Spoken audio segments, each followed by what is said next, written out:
Officials say 24 inmates started causing trouble inside their cells. Order wasn't restored until early this morning. KXLY4's Janet O took a tour inside the jail and explains why inmate riots are on the rise.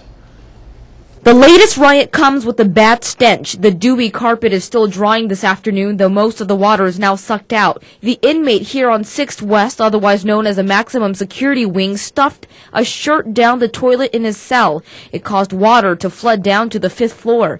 About 24 other inmates then started banging on their cells and yelling into the early morning hours. Between the overcrowding tension and the gang tension, the situation last night was an all too common occurrence. Sergeant Gigi Parker, who has been working here for 11 years, says the ringleader in this riot thought his actions might get him moved to a different part of the jail, where more time out of the cell is granted. He thought wrong. He's now held in the ultra security wing. The safety factor of letting them out all the time is gone.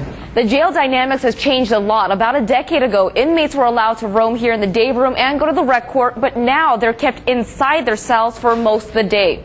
Federal law makes it mandatory for inmates to spend some free time out of their concrete cells. The time can range from half an hour to an hour, but inmates are well aware it's becoming a limited luxury. They'll usually get on the phone to contact family members, or they'll take a shower. And that's pretty much all they have time for these days. And that's why Sergeant Parker says inmates have nothing to lose when they start a riot. They used to be rewarded for good behavior by getting more time out of the cell.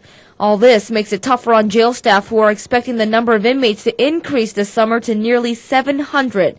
The jail has been retrofitted to hold about 100 fewer inmates.